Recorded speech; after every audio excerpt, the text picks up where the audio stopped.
I'm so angry.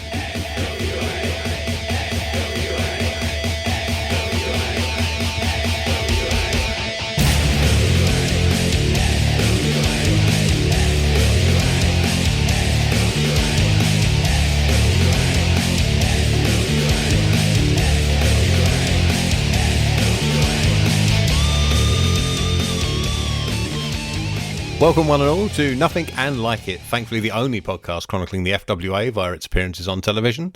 I'm back here with my friends. We're just three mates with a podcast. I'm the grumpy one that handles all the technical stuff, Kieran Lefort. I'm joined by the one who likes musical theatre, Eddie Sideburns. Eddie, how are you? Hello. Wow, I've just realised who I might be compared to. Jesus. Each and every one of you. Oh, I'm happy to be here. You two put up with me so well, so I'm ready to go and ready to talk some FWA. Tremendous. And the one we need to stop chatting to wrestlers at indie shows, Andy Ogden. Andy, how are you? Each and every one of you are the best fucking podcasters in the fucking world. All right. Tremendous. bit niche that there, Andy. We are going to be talking about FWA Classics Episode 3, which aired on January the 21st, 2005. FWA Classics, as we explained last month, was a little mini-series to tide the FWA over between Seasons 1 and 2 of their TWC show. Just like Episode 1, this opens with a short clip of Churchill and the ad for Ralph's CDs. Oh, yes. I thought I'd gone back in time. You can also, though, win an iPod by texting WIN to 80044. Please don't do this in the year 2026. You probably will not win an iPod. It's like when you watch an old episode of some quiz show from Challenge, and then some like quiz pops up, and they have to remind you because these people are senile who watch this show in the afternoon. Like, by the way, you don't enter this because it's not going to work. Well, last month on Mark Rocco's Tash, Andy and I did a quiz from 40 years ago. we did do, and also read out the address for Chick Cullen's fan club. Yeah, you doxed some poor woman in Edinburgh, didn't you? Oh no. She's probably dead. We open up with Johnny Storm. Johnny Storm, the Wonder Kid, versus Zebra Kid for the FWA All England title from London Calling, October the 25th, 2002. This must be the episode where Ralph left the commentators unsupervised, because it sounds like they've recorded their audio by phone call from a cupboard in a submarine. The quality is horrific throughout this episode. Oh, it's like I said, it's like podcasting in a toilet, and I've probably done that for my own show. Yes. This is 12 days after Uprising, and Zebra Kid has had the mullet chopped off. I didn't realise it happened that quickly. I thought there was a bit of time, but like it's like he's done Uprising and then gone to the barbers the next day. What's it with him having his hair cut off? Means he's lost all of his powers of actually having a Roy Knight match here. I like John's line. You know what they say about the mullet? Business at the front, party in the back, and it now looks like the Zebra Kid is all business. So Johnny offers him a handshake, Zebra slaps him, so it is going to be a Roy Knight match. And then when Linsky steps in between them to hold Johnny back, Roy punches him and we ring the bell. Knight beats on Storm to start out, but they go into a rope running spot that sees Johnny get a 2 off a twisting crossbody and then fling Zeb to the floor 3 times. Zebra catches Johnny on a plunger and hot shots him onto the railings for the heat. And then inside the ring, he hits a gunshot of an overhand chop and a TKO that neither of the announcers knows how to call. Storm comes back with a sunset flip powerbomb out the corner, a flying hair scissors, and after another long rope run, a super kick. Zeb bails and Johnny flattens him with a tope, but Roy sidesteps the second one and hits a scrappy spear on the floor. He then relieves security Steve Cox of his already worse for wear looking chair and just about puts the thing out of its misery by laying Storm across it and hitting a leg drop off the apron. Zebra brings Johnny back in with a jackhammer over the ropes and then hits a lifting DDT, and right in front of the referee, a pile driver. Do you remember the story about Doug Williams specifically asking for the pile driver ban to be lifted for his match with Jerry Lynn? Yep. That was before this. Ah. In FWA storyline, that should have cost Zebra Kid $5,000, but no consequences. Match carries on. So after being dropped on his head 3 times in a row, Johnny stands up and drop kicks Zeb out of midair when he comes off the top. Roy, though, reverses a corner whip and tries twice to do the corner 10 punches, but Johnny shoves him off both times and second time hits a spear. My next note says, why is someone the size of Johnny Storm doing a spear? And then it was followed up with the line, he's a Zulu Warrior. He speared a zebra. Yes. So Johnny hits a top rope Frankensteiner, a flying head scissors and a moonsault, but Roy kicks out of all of that. Johnny goes up top, but Zebra falls into Linsky, and Johnny does his best impression of the Machine in WCW by leaping 8 feet laterally to land balls first on the top rope. Have you ever seen that clip? I don't think I have, no. No, I don't think I have. I will send it to you. It's Diamond Dallas Page versus a guy in a mask called The Machine, and DDP hits the ropes on the opposite side of the ring from where Machine has climbed up the top, and he goes, ah, and leaps out to the middle of the top rope before straddling it. It's so funny, and this just reminded me of that. Storm then rolls into the middle of the ring, clutching his plums, and Zeb hits the zebra crossing top rope elbow for the pin. I went 2 3/4. Like, I think the first half is good, but it just stops making sense from the jackhammer onwards, and I lost interest.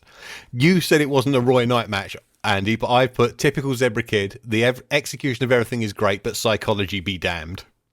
Well, that point about I thought it was more of a Johnny Storm match than a Zebra match was at the start of it. I didn't say Nick going to the end of it because typical Roy. I'll take this one home, brother. And all leave it to me. Leave it to me. All the senseless manoeuvres. I give it 3 1/4 stars because I thought it was actually very good as a match. Johnny Storm, if you're getting lower than 3 1/4, 3 stars, it must have been a really off day because he's probably the best on this show, isn't he? By quite a bit, maybe. I think in 2004, yes, but this is 2002. Yeah. Yeah. But also, I would like to mention, I know we mentioned on the last episode about, what's he called, Don Charles on commentary. I thought there was points in this match where he sounded like Mankind rocking back and forward, screeching like, shit. I went 2.5. It was okay. It was nothing special. Don Charles liked to remind you that Zebra was the champion of all England. The sell on the first clothesline in this match was just so dumb. It's not a very heavy clothesline, is it? But Storm spins through the air like he's a balloon that's had the wind let out of it. Yeah. The ending was a bit sloppy. I liked the leg drop onto the chair and the outside. The commentary felt like at times it didn't match up with what we were seeing. But I could be wrong. It might just have been me. There's moments where it's counting pins, or maybe it's a Don Charles thing where it's like a pin's being counted, and we're already almost at 2 and 2.5, and he's only saying 1, and I'm like, just go away. Like, you're just genuinely annoying me at this point. And again, we'll carry this on. This is just me at Simmering Heat. There's going to be a bit where I'm just going to probably lose the rag with it. But yeah, 2.5 didn't do much for me, but was okay. I would now like you to take 30 seconds out of your day to watch this. Oh, here we go. He's a big fella, isn't he? The Machine.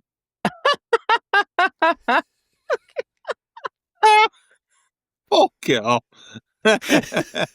For context, I have just shown them the DDP versus Machine spot, but doesn't that look exactly like what Johnny Storm did in this match? Yeah. So we get the picture of Aftermath with no Nick London voiceover, as sore winner Zebra beats up Johnny some more, prompting James Ty to make the save. Remember, James winning the Uprising three-way granted him an All-England title match. Zebra, no interest in selling for this kid, and after some chest-to-chest posturing, he simply bails and Ty helps storm out of the ring. After the ad break, we're into match number 2, which is The New Breed, he's shaking his head, versus Ulf Herman and mystery partner Drew McDonald for the FWA Tag Team title from Crunch, February the 1st, 2002. As it took place earlier on the show, this is the oldest match that is shown on FWA Classics. Wow. A reminder, this aired in January 2005, so this match is not even 3 years old, and it's categorized as old stuff. Mm. Much like the other matches from Crunch 2002, we covered this on Season 1, Episode 8, Just Incompetent, so we're not going to go too deep on it here. You can barely hear John and Barry as they do their setup over the entrances. I looked over my old notes, and I didn't give this one a rating, but I'd imagine it's an Andy Ogden 5 stars because it's the Breed getting their shit stoved in for 10 minutes, then losing. 5 stars, definitely. But Amazing. I would say, as soon as the New Breed turned up on my telly, my pint pot nearly went through the telly. Thinking, oh, not again. I thought we got rid of these.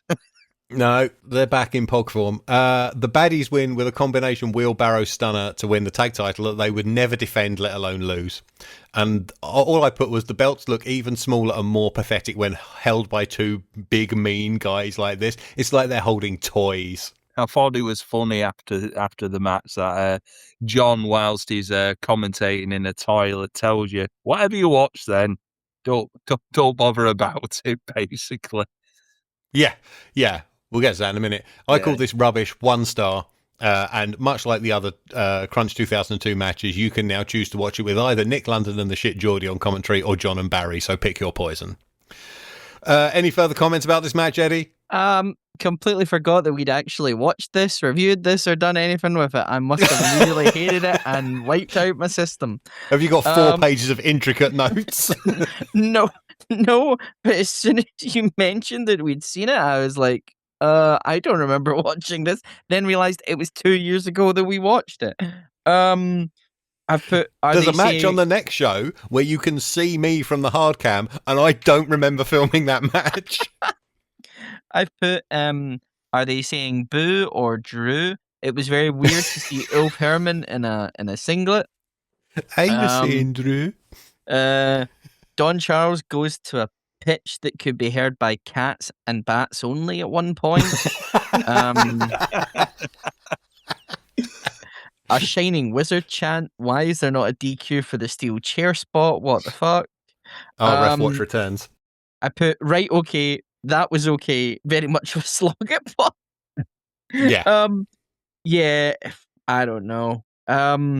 It was too long. Part of the problem is it's too long. It's like it is 90% Ulf and Drew. Yeah. And it's just an absolute pasting for nearly 10 minutes. So after that, we get FWA Classics Fact of the Week, and it's John saying what I just said about them being stripped of the title, except he's on the other end of a pair of bean tins and string with the theme playing very quietly behind him. This is the furthest from broadcast quality this show has got. Like, this was appalling. Our main event of episode 3 is Christopher Daniels versus Jody Fleisch from Frontiers of Honor, May the 17th, 2003. Heads up, Eddie, we've talked about this one as well. No, I remember this one. I remember it. We did this on Shiny Pants, our 2003 episode with Ben Corrigan. Yep. Bit of context, this is the final of the FWA versus Ring of Honor series that formed the spine of Frontiers of Honor. The companies were 2 wins each plus a draw going in, so whoever won would take the series for their company. The big storyline beat, though, is newly turned heel Johnny Storm costs his frenemy Fleisch the match and screws over the FWA in doing so. And then he and Daniels bloody Jody's mentor Dino Scarlo with a chair after the match. Atkins is again completely inaudible over the arena sound during the intros. Barry is yelling, so he cuts through. They sound like they shifted to a cave to record this one. It is horrible television. This is a 24-minute match, plus entrances and afters cut down to 19 to fit in the time remaining. Charming Don claims to be a lawyer in his spare time, and I put, surely you'd be better off if that was the day job and you did the wrestling on the side? He also can't pace himself, I noticed, and he's screaming and yelling about the match far too early. He gets too excited too quickly. It's something it's something, because you remember when I said at the first match, it sounded like they were out of sync. Now I'm realizing maybe it's not out of sync. It's just he's not finding his rhythm with when he needs to get kind of really excited near the end, and because he's doing it right at the beginning, and it's like, hold on, fella, like we've only just started it. Like, take it easy, brother. Take a wrist lock. Come on, take it easy. I think this match is decent, but too long and not quite as good as you'd hope if you saw it on paper. If you want to watch it, watch the actual Frontiers of Honor version. At least there you don't have to listen to two blokes do the commentary over a kid's toy karaoke mic.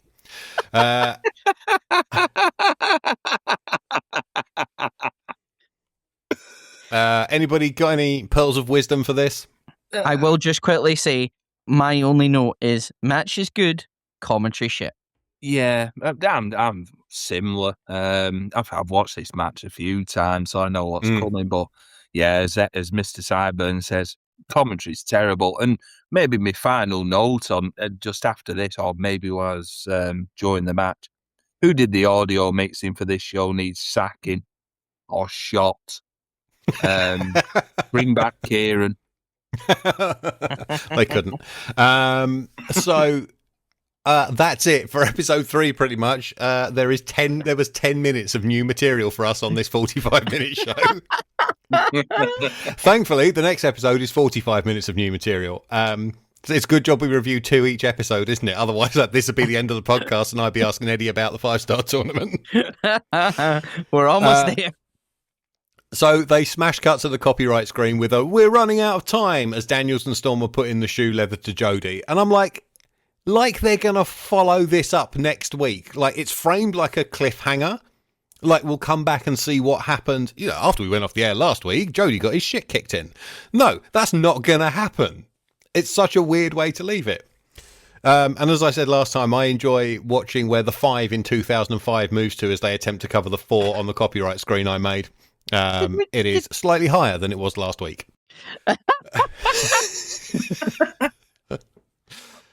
And so, FWA Classics, episode 4. I nearly called it volume 4, don't know why. Aired January the 28th, 2005. First note, no Churchill. Boo. No. Our opening match is Paul London versus James Ty from Frontiers of Honor, May the 17th, 2003, although John says it's 2002. I see lots of nodding on my screen. I wonder how this one's going to go. I think this and Jody versus Daniels are the only matches on Classics that have previously aired on the Wrestling Channel, because Frontiers of Honor was shown as one of their Sunday supercards, which means, to whatever little credit we can give them, everything else that's been shown across these 4 weeks is new to the TWC audience. Right. The sound is thankfully back to normal this week. I dropped to my knees and praised all the things I don't believe in. Yet again, nobody has bothered dubbing over Paul London's Battle Without Honor or Humanity theme, which is most definitely a copyrighted track. So, this may be the time to uncork the sideburns. This is the match where I'd had enough of Charming Don Charles on commentary. He was insufferable with all the stuff accusing John of being a racist and then showing he doesn't know the difference between left and right wing politics. He sounds like a drunk sun reader who won't fuck off and leave you alone in the pub. It was infuriating. I see lots of nodding. Does anyone want to expand on that nodding? Eddie, do you know what? We might even give it a theme tune. This is where Eddie gets angry about the commentary. Go. Yeah, this fucking dog shit. Fucking absolute fucking dog shit of commentary. Like, the match is great, but holy fuck, what the fuck? Who's fucking quality checking this? This is fucking ridiculous. Like, from the start and talking about the patriotism bit at the beginning, where he's like, it's fucking America versus UKSR wrestling companies. We're not questioning a man's fucking patriotism. He just comes across as an irritating twat. The match is great. I love the match, and we can't wait to talk about the match. But there's the whole bit where it's like, and again, John, this is not on you, but it's the whole bit where it's like you can love it or leave it. And at that point, I just wanted to turn off and not watch it. But then I realized I had to watch this because we were going to record in about 40 minutes or an hour. And if I just decided I wasn't watching the rest of it, this would be a very quick podcast. This is awful. Like, why is one of your commentators accusing the other of being a racist? Like, and where is that coming from? Like, what the fuck are we doing here? This irritated me to no end. It's that bit where Mark Commode goes, I hate it, I loathe it. Every single part of my head just hated this commentary. And it just made me feel so sour. And I was like, I just want this to be done. Like, I want this episode to be done so I don't have to think about it. The fact my fucking headset's not working, well, my fact I had the technical issues before we recorded even made me more angry and then made me think of it again. So basically, yeah, this was fucking dog shit. I never want to watch this match again with that commentary. I will happily watch it with the other commentary. And the last thing I'm going to say, absolute fucking dog shit. Tremendous. Andy, do you want to follow up on that in any way, or should we talk about the match? No, all I had was 3 lines on this. Was John Atkins mentioning to Barry, I thought, aren't you Greek or something? Yes. That one. Barry, basically the Father Ted line, I heard you're racist now, Father. And and I'd put, I feel John Atkins inside fucking hates Barry. I don't know if he hates Barry, but I think he doesn't want to be led down these paths, but also doesn't want to, or maybe feels he can't stop him, and we go back and we do it again. Yeah. And the problem is, Kieran, this fella's editing it now. Yeah. Oh my God. Like I said previously, I want to teleport back to that time, put an arm round your shoulder and say, Kieran, he's going off down there. How do you fancy coming back? And you say, no. So it would have taken them actually paying me properly, and had I stayed on, it would almost certainly have cost me the relationship I was in at the time. But we want good editing and commentary. Yeah, but I don't want to work 100 hours a week and be 6'2" and 9 stone. It's not a good way to be. So, the match. These lads start out with some mat wrestling and grappling, and then they speed up into some more 21st century stuff. They both try the drop salt. London's is better, and they reset. London does this really nice slingshot head scissors in from the apron and a spinning heel kick. But when he goes up top, Ty shoves his ass, sending him flying a good 10 feet from the top turnbuckle into the barriers. London comes back in, selling the arm, which paints a target on it for James. But his advantage doesn't last long, though, and they're soon back on the floor, with London foiling an Azai moonsault and hitting a running shooting star off the apron. London does another lovely slingshot move, which is over the top rope into an Oklahoma roll. Really nice. James kicks out of that. They have a slight miscommunication, but rescue it quickly, with London turning a German suplex into a rolling clutch pin, and they're getting more near falls off an Enziguri and a Senton Atomico. Ty rolls through a twisting crossbody and hauls London up into a bridging fall-away slam, but London kicks out. He gets more 2 counts off a perfect bridging German suplex and a pump handle side effect. James pours it on more with his Doug Williams Jr. flying knees in the corner and a tornado divorce court that sends London scrambling to the floor, only to walk into a successful Azai moonsault. They come back in and have this long battle on the top rope that ends with London throwing James off a superplex attempt and missing the London star press. He staggers up into the Titanic and a slightly superfluous standing shooting star press, and James Ty wins. As we mentioned at the top, this match is really good. I think they're very well matched up. Like, they dovetail so well. Absolutely. On the night, it was one of the best matches on one of the FWA's best ever shows and most fondly remember shows. Because don't you remember, like, before we got to 2003, we had people asking us, are you going to do Frontiers of Honor? Like, it's very fondly remembered as being an exciting night of FWA. Yeah, watch the VHS version so you don't have to listen to Charming Don being anything but charming. Yeah, I'm calm now. You I are. really enjoy. I know. I really enjoyed this match. This match was really, really good. It is just no surprise that that Paul London is good. Paul London is at the time probably one of the best cruiserweights about on the independent, and it's clear reason why he then, as they say in the ending bit, that Paul London gets the contract to America, and James Ty just picks up a couple of wins against people. Who's the real winner there? It's very. Those scales are not balanced, are they? Yes, the aftermath is Nick London on his very plosive microphone. And he's just showing London and Ty shaking hands and being buddy, and London's like, and now this match definitely paid off for Paul London, as he now has a big contract with the big American company, and James Ty, well, he's pinned a few people and then he got to lose to Doug Williams. One of these things is not like the other. But again, this just shows how great Paul London is. And again, I'm a huge fan of Paul London. So, like, everything he does here, and he works so well with James Ty as well, because they're two different. I don't think it's a one-man show, though. Like, no. they're about the same size, they're about the same age, and they wrestle a very similar style, and they're both very crisp in what they do. Mm-hmm.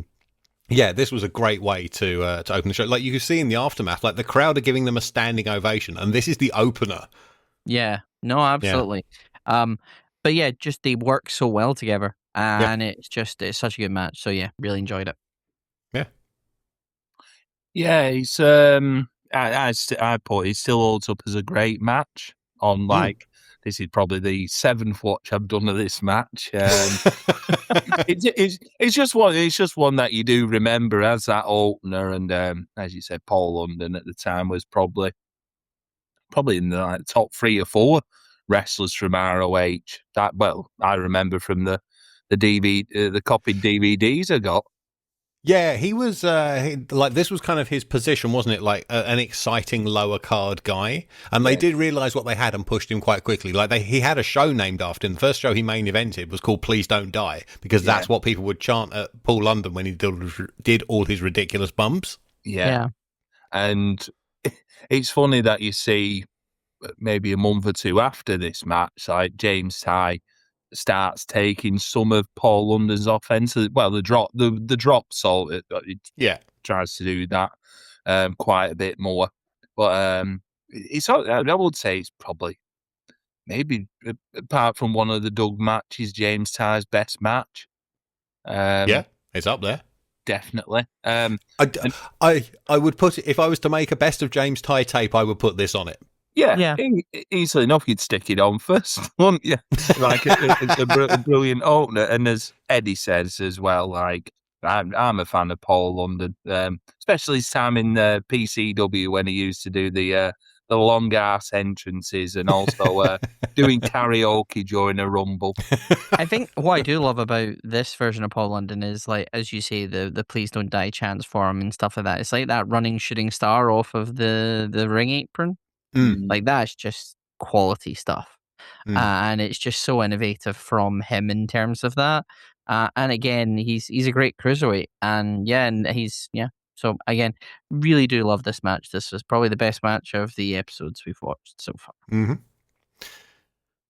Ad break, and then we come back, and the first thing you hear is John going, "Okay, Grapple-Me-Doos." I nearly switched off. Jesus fucking Christ. I wondered what the fuck he said. I was like, what the fuck? I think he was trying to get over a new catchphrase. I'm like, this ain't the one, John.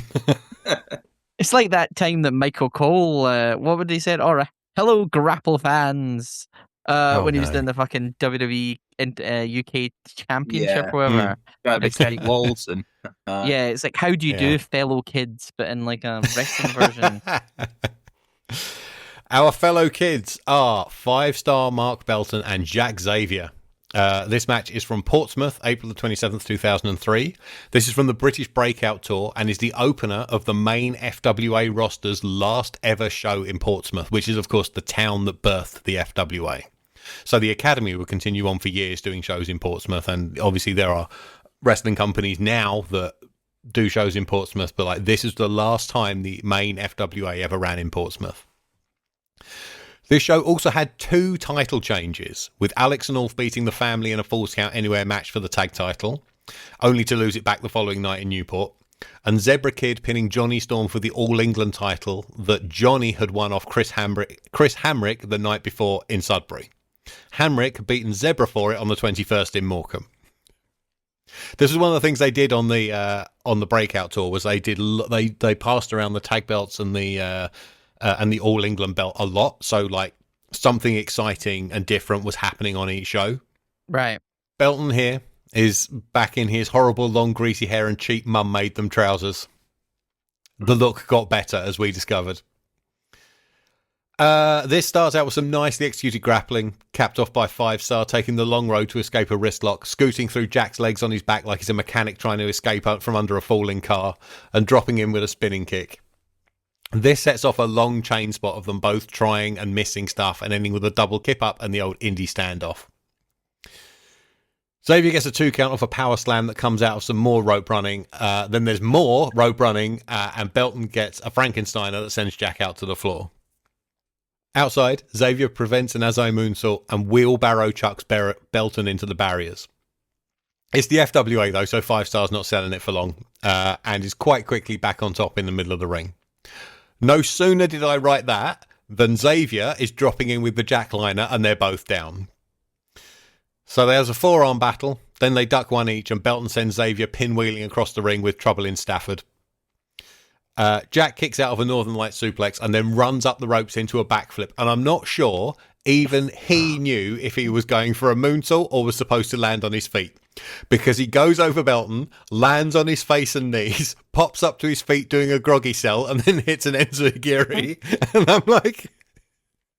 It's like in Street Fighter when you dizzy someone and they suddenly pop out of it into an attack. It was so funny. I watched it 5 times. I think he must have bashed his head because when they're up, he hooks 5-star for a swinging neck breaker and then quickly changes his grip when he realises he's got it wrong. Belton counters over the top into a Dragon Sleeper, but Jack spins it around into a sloppy Xaviator, which both commentators miscall as the X-Plex, and gets the pin.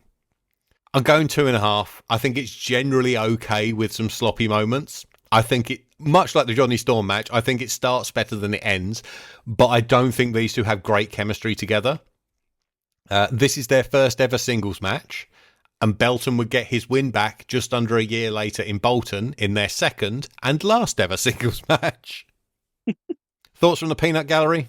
I loved the 2 lines running down the hard cam in every shot. So, okay, yes, that is lens flare caused by the lights. Yeah. And today, you can get a filter to screw on the front of the camera to stop that. We didn't have one. But yeah, I was like, are we behind bars or are they behind bars? Jesus whip. It sort of neatly divides the screen into thirds, doesn't it? Yeah. Yeah, it's horrible. I've always hated it. And as like I said, now you can get a filter to deal with that. And you probably could in 2004. But back then, I didn't know what that was. And FWA wasn't going to buy one. So, yeah. Finish out of nowhere. Jesus whip, that springboard moonsault almost killed Xavier. I thought it was harmless. I thought it was fine. I'd probably say 2.5. Yeah, it is a match. Yeah. That Xavier moonsault, I put it's like someone pressed pause in midair, a bit like the Matrix. Yeah, or it's record scratch. Yep, that's me. You might be wondering how I got here. And then falls to his death. 1 star, sloppy as shit. Yeah. Not as good as Xavier's match on the previous class. Oh, you really like that, didn't you? Yeah, the easy money match. Yeah. Yeah. I did like easy money, so I can understand that. Your FWA Classics Fact of the Week is a list of people that Jack Xavier beat in 2003. Homicide, Easy Money, Johnny Storm, Mikey Whipwreck, Mark Belton, Raj Ghosh, James Ty, Zebra Kid, Duke of Danger, and Eamon Trahan. All the stars are here. All the stars. Eamon Trahan, Easy Money. It was basically all I could think about was Norm Macdonald in that bit. He's having to read out to you. All the stars are here. Yeah. So I'm going to be a nitpicker. There's a misplaced apostrophe. Ghosh is spelt wrong. The Zebra Kid match was the one where he was, where Jack was under the mask as JX to win the All England title and then unmasked before his suspension was up and had to give it back. Eamon Shahan has never, ever appeared on FWA television, and the win over Duke of Danger didn't happen on an FWA show, it was in Germany. Andy, do you think Kieran's still angry they got his name spelt wrong in the first episode? I think so, mate. And so, the main event of episode 4, by proxy the main event of the entirety of FWA Classics, is Alex Shane and Stevie Knight versus the family, made up of Paul Travell and Raj Ghosh in this instance, for the FWA Tag Team title. From Bolton on August the 3rd, 2003, or, as all the Northerners are currently screaming, Horwich, 8 miles outside Bolton on August the 3rd, 2003. So, the Shine Stealers are the champs coming in, having won the belts off the family the night before in Morecambe. Stop me if you've heard this story before. Greg Lambert is with the family, but is quickly ejected for this normal rules until Alex gets the hot tag, then anything goes match. A big banner with a green octopus urges us to book your birthday party here as the babyfaces slap hands with the front row. Is that venue still available, and can we book one of your birthday parties there? So this is Horwich Leisure Centre, and it looks horrible. The FWA banner is falling off the back wall, and the windows of the upper corridor are badly covered in bin bags to prevent rubberneckers. Leisure Centre Pro Wrestling always looks shit on camera. House shows only. To be fair, I don't know if they ever thought they would release this, let alone put it on TV. I mean, it was nice that fake WWE that normally comes and does the house shows lent Finlay for the night to team up with Alex Shane, because all I could think about during this entire time was that Stevie Knight in that gear looked like Finlay. So, John does it at the beginning, and I think Barry does it near the end. Did either of you catch the commentary team calling referee Richard Young Camp Youngy? I heard Youngy. I heard Youngy. Yeah, they both call him Camp Youngy, which seems a bit rude. It was a bit too quick also to eject Lambert, I think, because the match... Lambert doesn't do anything. And despite the protestations of babyface commentator John Atkins, as the manager, he has every right to be at ringside with his charges. Yeah, because they're arguing about what manager role entails, and then I put, no surprise, Alex Shane tag match. So what are we going to start with? We're going to start with the camp show start. Oh yeah. Boo, cheer. Yeah. Oh, from behind. So we get an ad break after Lambert is sent to the back, and this is pretty much a carbon copy of the Shane and Nikita versus Travell and Disciple match we watched on the last episode. Shine by the babyfaces until the Alex friend runs into Travell's spinebuster. Long heat on the friend, including all the referee doesn't see the tag stuff until Alex gets the hot tag, and then it turns into a building-wide weapons brawl. Yep. Ad break again as they brawl to the back, and then Travell, of course, comes out from the curtain bleeding, and Alex has the bin of goodies. We get the same bat and bin spot as Newport, as Knight and Raj can just about be seen scrapping in the upper floor window in the back wall. That's quite a nice touch, like realising they have that and can use it for something. Paul and Alex play the hits in the crowd with the Russian leg sweep into the wall, and Travell going for a diving DDT off a conveniently placed ladder. Shane catches him and hoofs him in the sack, but Travell comes back with a leaping Rana off the hard cam platform. This is the match, by the way, where you can see me from the hard cam, and I do not remember filming this. Back in the ring, Knight is battering Ghosh with a Poundland baking tray and a broom. He goes up top, but Travell rushes in and shoves him off the top rope to the floor. His bump is not as good as Paul London's. The family climb the turnbuckles to pose, and Shane comes in to throw Raj off the buckles, and he collides with Youngy and Stevie on the floor, which means there's no ref to count Alex's one-night stand on Paul. The Truth sneaks back to ringside and hands Paul a tag belt, who clobbers Alex with it for quite a decent false finish. Like, I could see people believing that was the finish. We get an even more ridiculous twin magic than we got last month, as Alex Shane and Stevie Knight swap places. A good foot between them. There's a foot between them.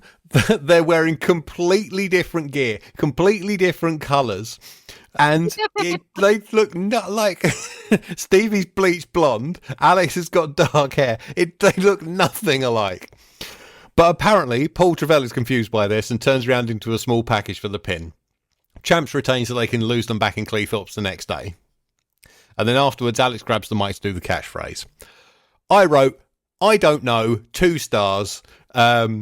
unless it's the First Blood match or the trios with Alex Orff and Nikita, all of these matches kind of blend into one for me. And it also doesn't help. I thought the finish was really weak and really stupid. It's the same old song. Mm-hmm. Yeah. Yeah, do I give me obligatory 5 stars? It wasn't as good as the Newport match for me, even though it's in 2 shithole towns of the UK. Yeah, why have we shown the matches that fight all over 2 horrible looking venues? Yeah, similar star. Well, not star and a half, 2 stars. In offense. Yeah, again, it is a match, but it's like it's absolutely nothing special. Given that whatever else is in the FWA archive, I would not have chosen this to put on TV, and I don't know why it was. Other than Alex Shane is in it, we've got to get the boss on telly. I think I mentioned it last time. When all the other characters, when Alex Shane isn't on screen, all the other characters should be like, "Where's Alex Shane?" It feels like he has his formula that he knows that he believes works, and it does work. But that he can roll out. So singles match, grudge match. We're going to start in the ring for a little bit. Then it's going to be my typical Shane walk and brawl. Tag match always seems to start with a camp show start, and then we'll descend into madness, and then we'll do some kind of a dusty finish with the spot or whatever, or however it is to get to where we need to in terms of that, depending on who's winning the belts in that time. And it works, but when you've watched it already, it does, a lot of it does count for who the other players are in it. Again, I will have seen almost all of these. Yeah. Because I film them, and they all follow the same formula. At the very least, the ones they did in Broxbourne across 2003, there was something added to it each time. They made sense in that they turned the story. So we watched the one, or we at least watched the end of the one where Raj Ghosh turns heel and joins the family, right? Smashing the decanter over Orff's head. That was an extra twist of the story, which you can't really do on the house shows. That's what I was going to say. It's basically just a case of he's treating these like house shows, because literally they are house shows. It was, This is the Northern Exposure Tour. Northern Exposure Tour. This was just supposed to be 3 house shows that they somehow ended up filming at least 2 of. It's just they're now on TV and being billed as classics, when really it's just that's the problem. And when you're seeing the same thing in 2 episodes of classics, you're kind of like, well, I've already seen that, so I don't really care about seeing it again. Yes. Plus Eddie as well. Oh, yes. This was maybe the first match I didn't mention anything about the commentary on my notes. Maybe just because I was tired and I don't feel like writing anymore because I'm out of negatives. I honestly tried to block them out. Yeah. And just watch the matches because I found them so offensive. I say them. It's 80% Barry. I think John is a decent WWF style commentator where he's good. He doesn't trip over his words. He doesn't necessarily know the names of the moves, but he's good at telling the story and running the thread through the match and being your guide through the match. Whereas Charming Don Charles is a bad impression of an obnoxious heel character. And as we said, he doesn't know where to put the dial. And I think John's commentary is harmed by that. I think we heard him when he did it with Nick London. They meshed immediately. And we generally are not massive fans of Nick London, the commentator. And I'm here now with my placard, invisible on screen, but we want Nick London. I think it was when we heard both Nick and Tony in one of the episodes on the other recording, where I was like, yeah, I miss these 2. Fresh Summer Breeze, wasn't it? Yeah. Yeah. And I think I could see Atkins being someone like, if this was in America, he would be signed by one of these developmental companies at that time and kind of be a decent commentator depending on the partner. The problem is the partner's just not there. Yeah.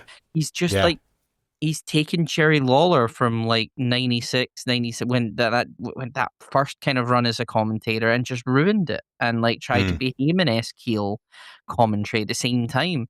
And it's like, again, just it just really was off-putting. So in this match, I'll be honest, I just didn't pay any attention to it because I already know I don't like it. Yeah, well, we've been beaten down by 4 episodes of it. Oh, and I really do hope you're going to tell me this is the end of Don Charles, but the problem is, I don't think you are.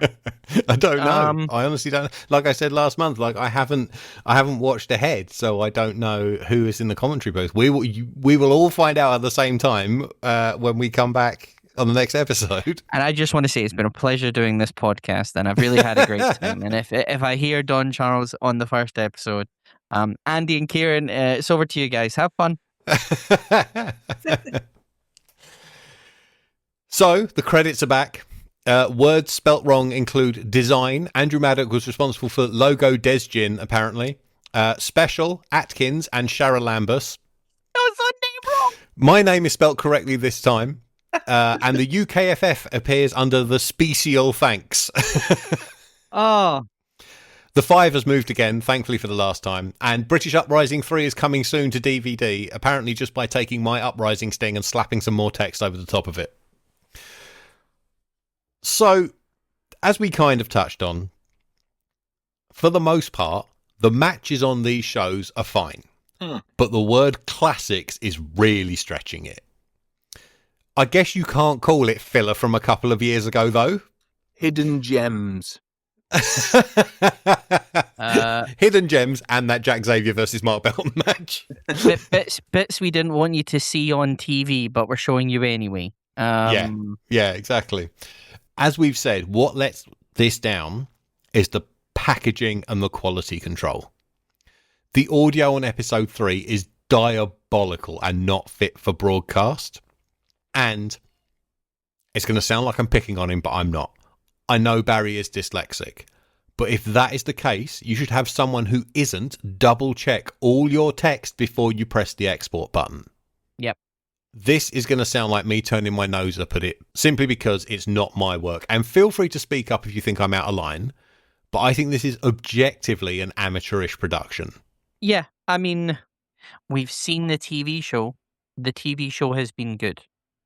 We have seen this, and the amount of times that I have seen Christopher Daniels and Doug Williams just headlock, just in that headlock, oh yeah, the ad break bumper where it's like a wrist lock reversal or something, isn't it? Yeah. Why is that your like? I mean, I get it, I guess. How does that excite people to come back? Yeah, like there is so much of this that is, it's a decent idea in principle and on paper. Just everything that's been put on the paper is shit. I think part of the trouble is, much like when I started, there's no time to learn before you're just shoved into the pool. And I think I was starting from a higher level of experience than Barry was.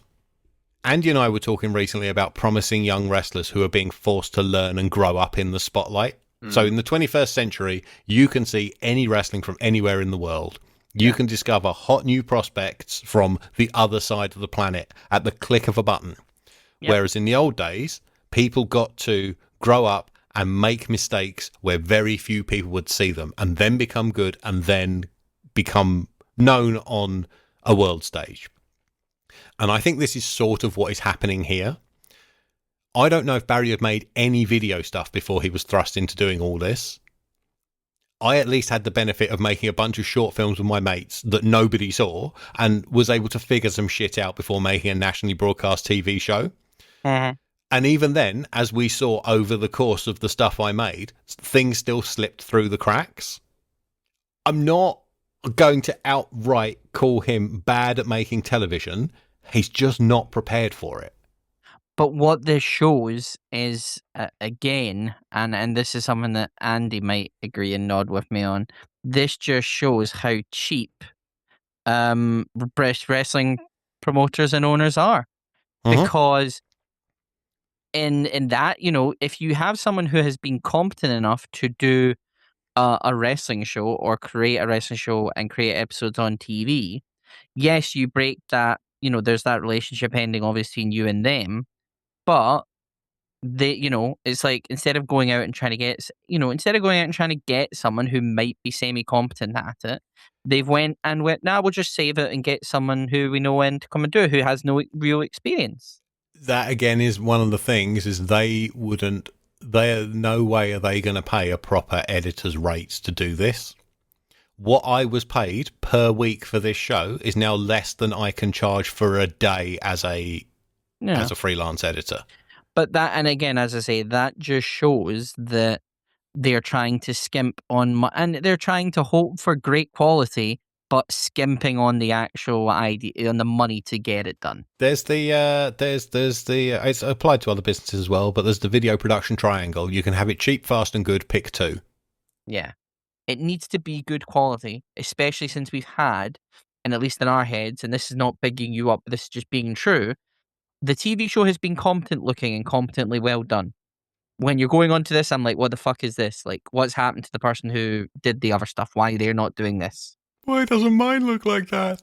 Yes. But Eddie, I was just on the old editing thing. It's, you think of your G-mans and your anti-editors, what God sends here. Yep.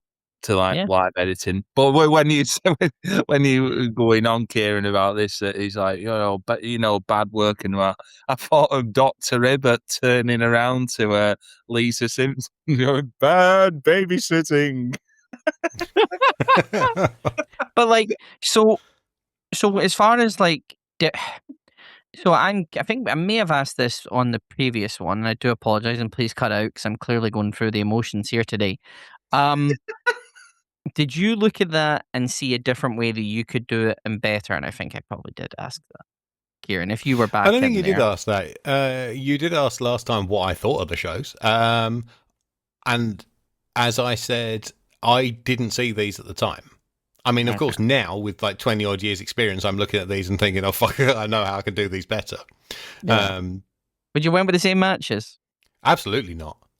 What would we call FWA Classics? Well, I don't know. I was trying to think about that, but it's very hard to like host a podcast and scroll through Cage Match at the same time. Instead of too hot for TV, too mid for TV. A lot of, honestly, the quality of these productions are questionable to be released on VHS, let alone broadcast on satellite television.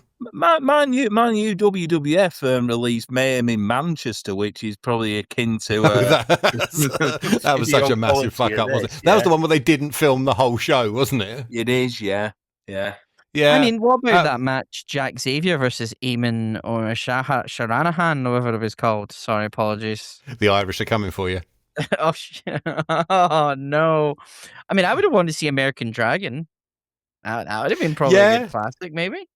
Yeah, that's the one where people are really annoyed that he's wearing a mask, and then he gets really annoyed that people are really annoyed that he's wearing a mask. But like, there's as we talked about on our like 2003 show, like that is the creative peak of the FWA, and there are tons of great matches just from that year alone. Yeah. It's, I don't know, this whole thing's a bit of a misguided mess, and was clearly something to fill the 4 weeks until they got around to doing the next season.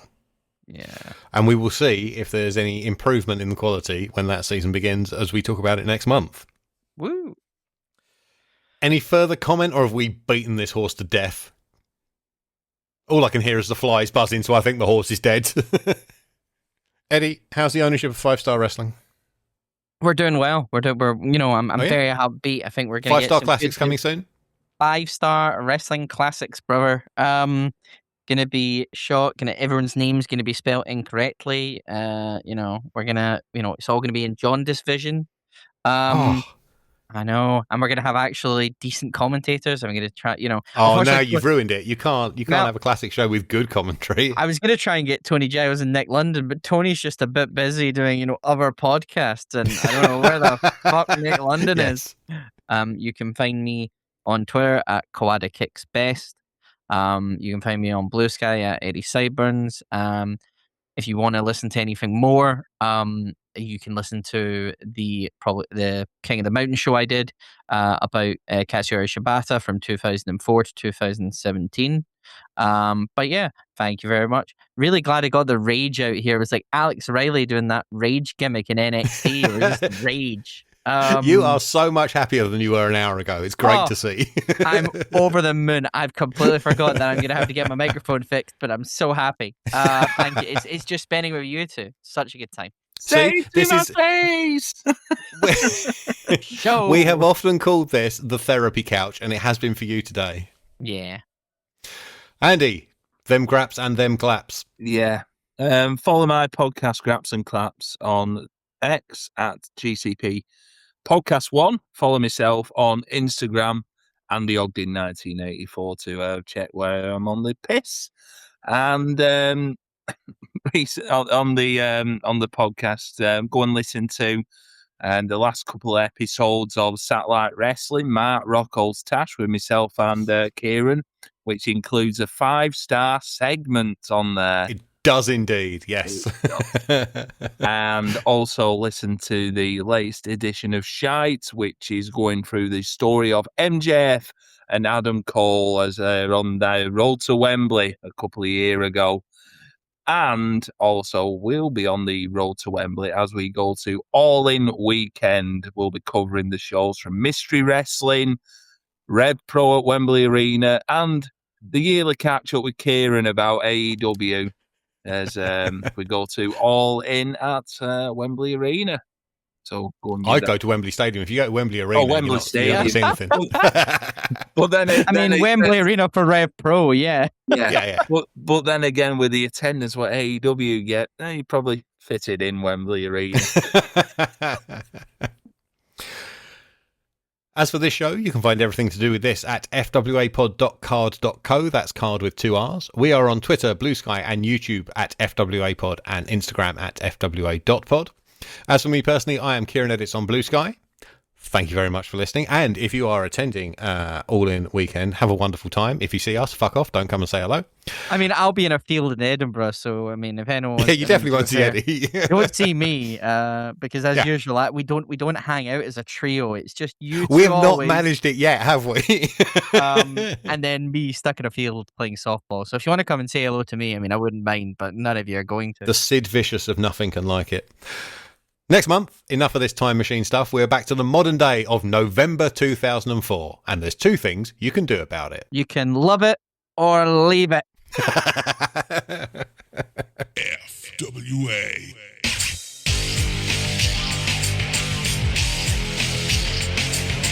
Din din din din din.